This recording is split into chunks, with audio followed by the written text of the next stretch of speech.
right into it. This week, this is something I want to talk about with you more than anyone else that I know, because you just simply get it. You're not a fanboy. You watch the film. You honestly are smarter than I am when it comes to the film, which is saying something. Don't get a big head. You're not smarter than me. But when the film, it is very interesting. Some of the things you pick up. This top 10 list that was released by ESPN this week from coaches, execs, scouts.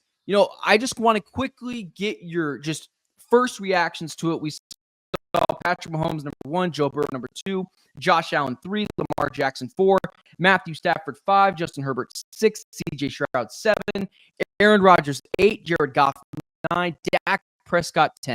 Immediately when you see this list, what's your reaction? This list reminds me a lot of the quarterback list. Dak for his playoff 4.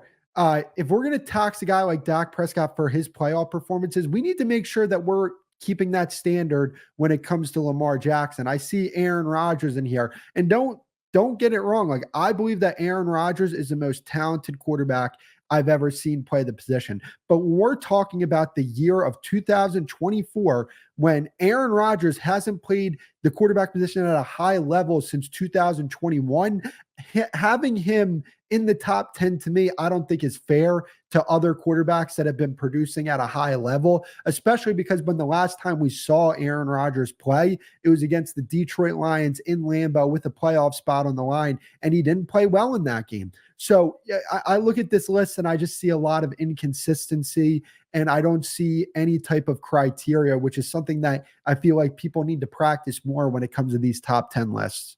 It's really interesting, the Aaron Rodgers thing. It really is fascinating. Aaron Rodgers, I'm not upset he's in the top 10 because I just feel like he's grandfathered in, right?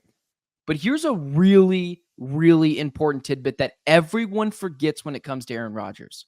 He wasn't very good his last year in Green Bay. He wasn't. It was his final year in Green Bay. He wasn't awful. And granted, he's way better than Zach Wilson even at that point in his career in Green Bay. But then he tears his Achilles. He goes over to the New York Jets.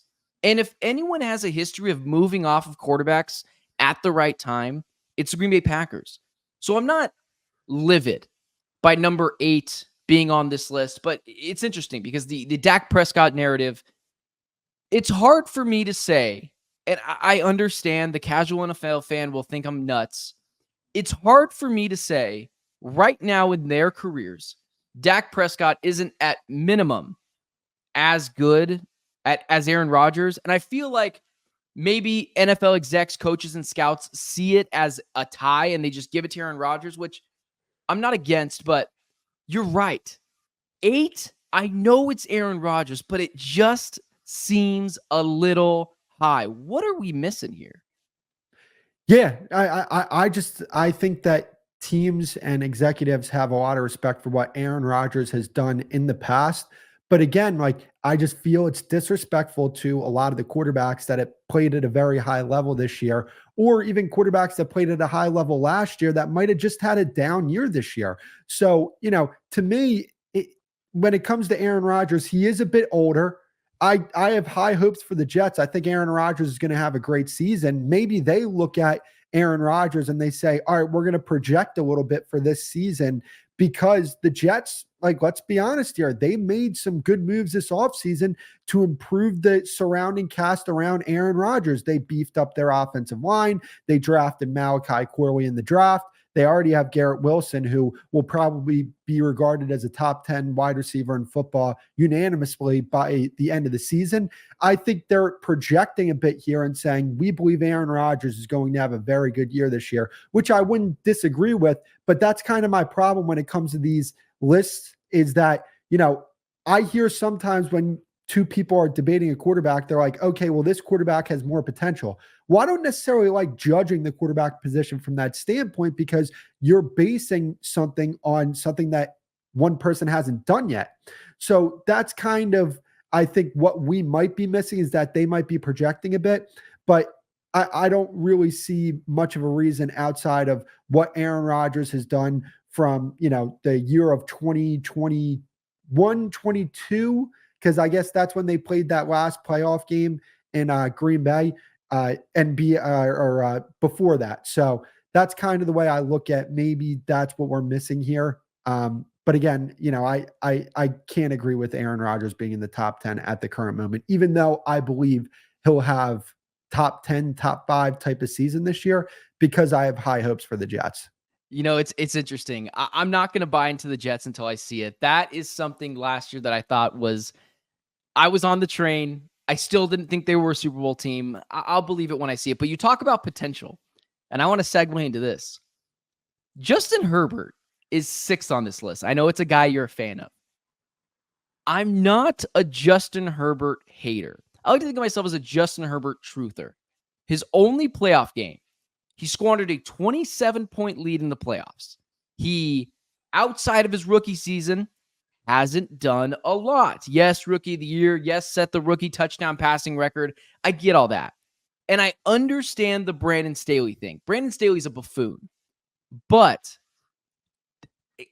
you could argue with me that Dak Prescott is more deserving of the 6th spot than Justin Herbert. I wouldn't agree with you, but I would listen to the argument. And this Justin Herbert narrative, and it's like kind of the meme of Justin Herbert and made up scenarios, and they'll say it's Tom Brady. I like Justin Herbert, and I love Jim Harbaugh, and I think he's due for a much better year than years past, simply because regardless of the Keenan Allen or the Mike Williams exits, new coaching and a new regime changes everything, and Jim Harbaugh wins everywhere he goes. But I just want Justin Herbert to win a playoff game before we label him the 6th best quarterback in the NFL, and I get it. The potential's there, and the eye test is there. Justin Herbert, when you just look at him, he looks like a top 3 quarterback in the NFL. But still at times, he struggles to have it translate on the field and to wins. How much of that is on Justin Herbert and his ability to not succeed in just not the playoffs, but getting to the playoffs as a whole? And how much of that really was just Brandon Staley's fault?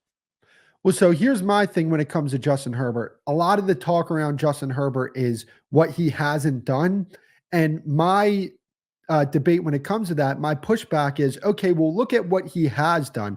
You look back at that 2021 season, I believe they won 9 games that year, following that up with a year where they won 10 games. And now remember, this is a Chargers team that I think gets more credit than they deserve when it comes to their supporting cast. It's kind of like the Dallas Cowboys thing to where I say, okay, yeah, they have a lot of big names, but they don't really have a coach that puts it all together. And even some of those individual players, a lot of them are not healthy or just don't play up to the standard that I think some people hold them to. And I think that's kind of where Justin Herbert runs into a little bit of a problem. But like when you talk about it, 2021, they won 9 games. In the AFC, mind you, they play the Chiefs twice a year, and they beat the Chiefs that year. They go in 2022, they won 12 games or 10 games. And again, they play the Chiefs. They play all these really good teams in the AFC. I feel like if the Chargers, not even just Justin Herbert on any of these teams in the NFC, but I feel like if the Chargers were in the NFC, they would win a lot more games. I think Justin Herbert would have more playoff success. And not only on top of that, I think that he would get a lot more respect from people because of the fact that he would have a lot more playoff success. But, you bring up Brandon Staley. Not a fan of his whatsoever. Don't think he was a good coach. And not only that, when it's not just the Brandon Staley thing, because he's on the defensive side of the ball. I look at what they have with their offensive coordinator with Joe Lombardi. He was a very poor play caller. And then they follow it up by bringing in Kellen Moore, who Kellen Moore is a fine OC, probably like top 15 play caller in football. But the thing is with his offense is it's very much based in terminology. There's a lot to grasp with that offense. It's a very complex offense. And for him to come in this year with the injuries that they've had on their offensive line and in their receiver room, they kind of put Justin Herbert in a bad spot when it came to that this past season. So, there are a lot of things that go into this Justin Herbert conversation. And you're right. The ceiling for Justin Herbert is sky high, but I also think Justin Herbert has played at a very high level. And when we talk about, taxing Justin Herbert for playoff wins or playoff performances, again, I feel like we need to maintain consistency with that when it comes to just a lot of other quarterbacks in the league, because, we could talk about Lamar Jackson and his playoff performances. And we could talk about other guys. We could talk about Dak and his playoff performances. We could talk about, hell, even Jalen Hurts. I know he made it to the Super Bowl, but he hasn't necessarily played great in the playoffs either. There's plenty of quarterbacks that you can bring this up with. And, Justin Herbert just happens to be one of those guys. But when it just comes to a pure talent thrower of the football, he has one of the best arms that you'll ever see in the game of football. I compare it a lot to Aaron Rodgers from that standpoint. When it comes to his ability to make plays within structure, not many are better than him at that. I struggle to find 2 or 3 guys that are better than him at that. I think Josh Allen is a little bit better out of structure, but I think Herbert has Josh Allen arm strength on top of Aaron Rodgers arm talent, even though Aaron Rodgers had a great arm. And, you just see these things. And again, my criteria when it comes to the quarterback position is who is the best talent, who plays the position at the highest level. And when you look at Justin Herbert, he is definitely one of those guys that play it at the very top of the game. The Justin Herbert thing I could talk about for hours, but you mentioned Josh Allen. Let me ask you this, and then I'll just jump on a tangent really here about Josh Allen. Who's the second best quarterback in the NFL? Who is it to you? Josh Allen. Okay, it's Josh Allen, correct? Now, I understand the response to Joe Burrow beat him in Buffalo in the playoffs, but then you think about it. Josh Allen is a life preserver for the Buffalo Bills. Where were the Bills before Josh Allen? Now, you can make that same argument for the Bengals with Joe Burrow, and I would accept that argument. But the issue is, never had a offensive line that was good. It was always just a mediocre offensive line, and it looks better because Josh Allen's able to get out of pressure better than a lot of quarterbacks in the NFL. The run game was never there until about halfway through the season, and James Cook popped. He had a good wide receiver and an elite wide receiver at times, Stephon Diggs, up until last year, but he was a head case. He went after Josh Allen. Josh Allen never said anything bad about him.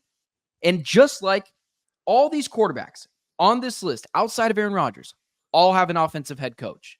All of them. Josh Allen and Aaron Rodgers don't, more specific to Josh Allen here, doesn't have an offensive coordinator type of head coach that's able to scheme plays like Andy Reid, like Matt LaFleur, like whoever it would be. Is Josh Allen underappreciated? Is he undervalued? Because I get putting him at 3. I'm not going to die on the hill of Joe Burrow, Josh Allen, because I think they're both awesome. But is Josh Allen underappreciated because he throws 1 or 2 many picks for your liking, but he's throwing to lawn deck chairs and Stephon Diggs forcing him passes? Because if he doesn't, you're going to hear about it in the media later. Where are you on the Josh Allen front? Has he become undervalued? Oh, yeah, certainly. Josh Allen has one of the hardest jobs in football. Playing quarterback in Buffalo is not like playing quarterback in, let's just say, Miami or a dome team like the Minnesota Vikings, Dallas Cowboys, where you're playing in a dome. You're playing in some of the worst conditions that you're going to see on a football field anywhere. And I don't think he gets enough credit for that. And when it comes to, their roster construction, I think that Brandon Beane has, quite frankly, not faced the type of criticism he probably deserves. I remember last season he said, I don't want to be bad enough to go get a Jamar Chase. Well, I mean, you could have had Justin Jefferson, and I get it. It's hindsight. But guess what? When you make these decisions, it is a hindsight league.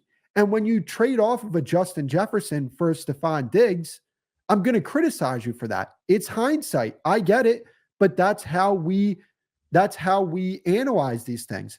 I don't think it's a great team that he has around him. The defense has not played at a high level in the playoffs.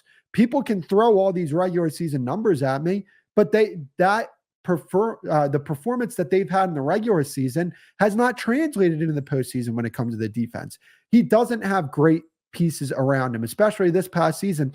Stephon Diggs was good, but he wasn't playing at the level that we know Stephon Diggs can play at. Maybe that changes in Houston. That's not the discussion right now. But, outside of that, here's the thing. When it comes to the defensive side of the ball, you can take one player out of a game. And if you want to go and attack Stephon Diggs, roll coverage over that side, play double, double him and stuff like that, you can do that when it comes to, playing on the defensive side of the ball. So when it comes to that, yeah, you're going to force things into a receiver that's going to let you know when he doesn't get the football. So yeah, he's been put in a really tough situation. And unfortunately, he's faced a lot of unfair criticism because of that. Some of the criticism that he does face is fair. But at the same time, when it comes to this league right now and the quarterbacks in the league, there's no way I'm taking Joe Burrow over Josh Allen. There's just not any type of way. It would be seen as a hot take, right? You saying something like that because of Joe Burrow's accomplishments. He's been to a Super Bowl. The most impressive thing about Joe Burrow is getting sacked 9 times against a 1 seed and winning the game. But there's just something about Josh Allen where I'm not going to critique him for carrying the Buffalo Bills organization. He's never really been well supported. The defenses have been good, but at times injured and less than ideal in some circumstances. The offensive line has never been elite. They never really went to go get him a running game until James Cook finally stepped in the picture lately. So the Josh Allen thing, I know it's a hot take to say he's underappreciated or undervalued, or at this point, just a guy that is taken for granted in the NFL. It just doesn't feel fair to me to just go directly after Josh Allen for throwing 1 or 2 more picks than you like because he's being asked to carry an organization. Now, kind of segueing over to this is your expertise. I want to hear what you have to say. Jared Goff, number 9. Aaron Rodgers, number 8. Dak Prescott, number 10. I have been highly critical of Dak Prescott in the past. But I can take off the fanboy glasses. I can put the pom-poms down. He, at number 10, after an MVP caliber season, because we're just analyzing like regular season success at this point, because if we are analyzing postseason success as well, Lamar Jackson's got to come down a couple of notches. I know he's got 2 MVPs, but we don't really care about that. No one does. Every NFL fan has explained to me how much it doesn't matter unless you win in the playoffs, whether it's in the NFL, the NBA, Major League Baseball, you name it. But the Dallas Cowboys, 3 straight years of 12 wins. I've been highly critical of Dak Prescott. He wins the division last year, has basically taken over the conversation of who's the best quarterback in the NFC East. I don't think you can argue it's Jalen Hurts right now. Where does it land for you that Dak Prescott is the 10th best quarterback in the NFL from execs, scouts, and coaches? Yeah, well, I mean, they are strictly basing this off of playoff performance. And I just don't like that because they're not being consistent here. Like Jared Goff at number 8, I'm going to be honest with you. I'm ready to say that Jared Goff is the most overrated quarterback in football. I want to give you a stat. On target throw percentage while being pressured, out of all the returning quarterbacks in football, Dak is number 1 in the league in on-target throw percentage while being pressured. Jared Goff is the 3rd worst in the league. And when you go to comparing quarterbacks, I'm big on how do you perform when you're being pressured, when things aren't going well for you. And when Jared Goff is being pressured, he's really bad. Like that Dallas Cowboys game at the end of the season, people can cry about Decker not reporting. They lost that game because Jared Goff threw 2 interceptions and he did not play very well that game. Even though Dallas literally told them, here's the game. We don't want this game. We're good. Take the game. And they didn't take it because Jared Goff was so poor that game. And he gets a lot of respect for getting to the Super Bowl and getting the NFC Championship game. We do realize that the Rams won a Super Bowl the year after Jared Goff left that team. It was very clear that he was the piece that held that team back. And they went and they got a better quarterback. And the year after, they won a Super Bowl. I don't think people really talk about that when it comes to Jared Goff. And just when you look at his game in its totality, arm strength, like it's fine. Accuracy, it's fine. Pocket presence, okay, out of structure playmaking, it's non-existent with him. And when you look at a guy like Dak, the reason why he's a better quarterback is because, like I talked about with the pressure, Dak is one of the best quarterbacks in the league when being blitzed, when facing pressure. He makes up for some of the deficiencies that the Cowboys offensive line has had over these past few seasons here. Dak is a very good out of structure playmaker. He's very accurate, makes plays on all three levels of the field. I think that he carries the offense more than people want to give him credit for. It's not a great scheme over in Dallas with Mike McCarthy. It's a stagnant offense to where I would say in Detroit, Ben Johnson is going to get a head coaching job after this season. He definitely could have gotten a head coaching job this year. And it's Past 2 because of seasons. it's because of how good of a job he's done creating that scheme, crafting it, being able to sequence plays. And I just don't feel like Dak Prescott has had a coordinator even close to a Ben Johnson or a Sean McVay. And I think if that was the case, maybe you'd see, more playoff success out of him. Maybe you would see a higher level of play out of him. But even without that, you're still seeing a guy who is consistently a top 10 quarterback this past season. I think it's fair to say that he was a top 5 quarterback this past season. And him being 10 following a year where he was ranked number 9. Last year, he was ranked number 9, and he was not coming off a season nearly as good as the one that he had this past season. So they're clearly just taxing the playoff performance. It's fair. I get it. But again, it's not consistent with the rest of the list. Yeah, so I tend to swing towards the opposite side of the pendulum is going, and I was highly critical of Dak Prescott a few years ago.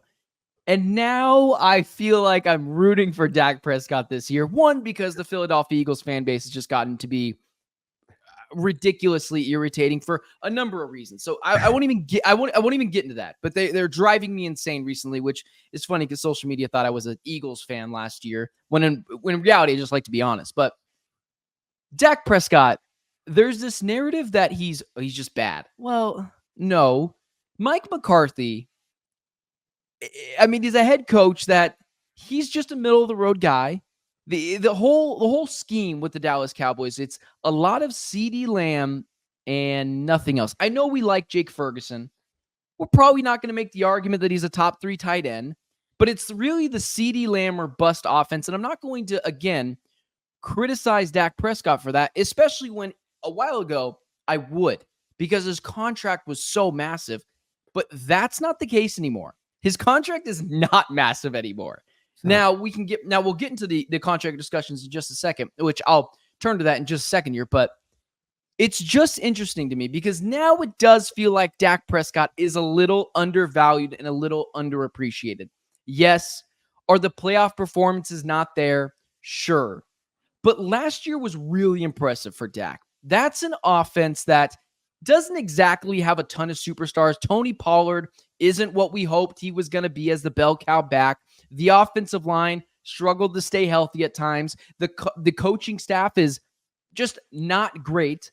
And then it's a lot of CeeDee Lamb or bust. Dak Prescott was asked to carry that Dallas Cowboys offense oftentimes last year. And I remember specifically on the road against Philly, a game in which they lost. He was pretty much the reason they were in that game and probably should have won that game if he wears a cleat a half a size smaller and doesn't step out of bounds. I say, is Dak Prescott underappreciated? Kind of similar to the Josh Allen narrative. Is he underrated? Because you see this report now. The Dallas Cowboys, and we'll switch over to this. I want to add one more thing to this. Yeah, go for it. Go for it. Another thing he doesn't get credit for as well. Everybody acts like the Eagles are the class of the NFC East. They've won the division one time in the last 4 seasons. The Cowboys have won the division 2 of the last 3 years. They did not back into the division like people try to make it seem. They won 12 games. You don't back into a division if you win 12 games. That's just a ridiculous statement. And on top of that, the Eagles probably should have lost 3 or 4 more games this past season. They were not that good of a team last year. Their record was way better than what the team actually was. So this whole narrative that, Jalen Hurts and the Eagles are the class of the NFC East, it's just not the case. It's not based in reality because they don't have the track record to bring that up. If you want to say the Bills are the class of the AFC East, you're correct. If you want to say the Chiefs are the class of the AFC West, you would be correct there. If you want to say the Buccaneers are the class of the NFC South, regardless of the fact that they've won their division the last 2 years with mediocre records, you can say that because they've won the division 4 years in a row. The Eagles are imposters when it comes to that statement. They are not the class of the NFC East. I'm not even going to say it's Dallas. If you want to say it's Dallas, that's fine, but I'm not even going to say that. It's a division that changes, winners every single year. That's been the case for the last 20 something years.